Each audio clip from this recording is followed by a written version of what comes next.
আজকে প্রায় 2-3 মাস বাদে আমি উপরে উঠছি আমাদের পুজো দেওয়ার জন্য। মেয়ের কাছে রয়েছে, আমি পুজোটা দিয়ে দিই।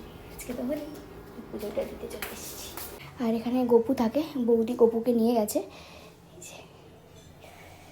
চলো চটপট করে পুজোটা দিয়ে নিই। ডেলিভারির পর এই প্রথম আমি ওপরে উঠলাম।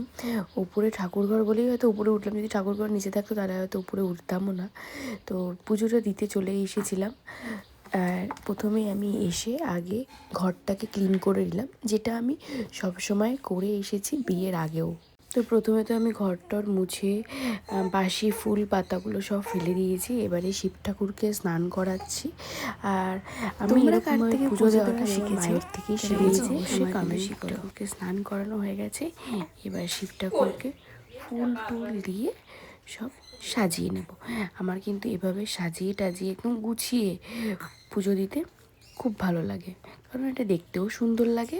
আর আমাদের ঠাকুর ঘরে অনেকগুলো ঠাকুর, তার সাথে অনেকটা বড় ঠাকুর ঘর। মায়ের তো পুজো দিতে আসলে মিনিমাম 1.5 থেকে 2 ঘন্টা মতো লাগে। আমার একটু কম লাগে, তাও কিন্তু আধা ঘন্টা মতো লেগেই যায় আমারও পুজো দিতে। কারণ এতগুলো ঠাকুর, সেগুলোকে সাজিয়ে গুছিয়ে খেতে দেওয়া, সব কিছু করা, সেগুলো করতে কিন্তু একটু সময় লেগেই যায়। এই যে ছোট্ট লাঠির মতো জিনিসটা, এটাকে কিন্তু নিশান বলে। আমাদের বাড়িতে হরিচাঁদ গুরুচাঁদ ঠাকুরের দীক্ষিত। আমাদের বাড়িতেও কিন্তু প্রতি বছর দল ওঠে, মৎস্যপ হয়। যেরকম ঠাকুরনগরে গিয়ে আমরা যেরকম দেখি ঠিক সেরকম। আমার কিন্তু ঠাকুরকে একদম সব গোছানো হয়ে গেছে ফুল দিয়ে। যাদের স্নান করানো ছিল সেসব সব কমপ্লিট হয়ে গেছে। এবার ঠাকুরকে প্রসাদ দেব। আর আমাদের ঠাকুর ঘরে যেহেতু অনেকগুলো ঠাকুর, প্রায় 12-13টা কিন্তু থালা হয়।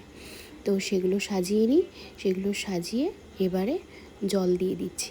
আর থালায়তে আমি একটা একটা করে ফুল দিলাম। তুলসী পাতা থাকলে তুলসী পাতা দিই, তুলসী পাতা নিই, ফুল দিলাম, গ্লাসেও দিলাম আর প্রসাদেও দিয়ে দিলাম। আমাদের বাড়িতে কিন্তু এখনও সলতে, মানে কেনা সলতে ইউজ করা হয় না।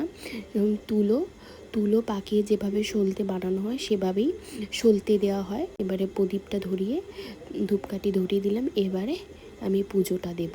সবাইকে ভোগও নিবেদন করে দিয়েছি।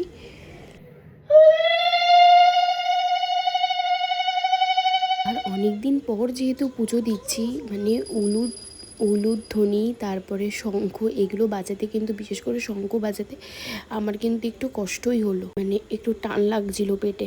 তোমরা আমার যারা ভিডিও দেখছো তারা আমাকে কমেন্ট করো তো, তোমরা ডেলিভারির পরে কবে শঙ্খ বাজিয়েছিলে?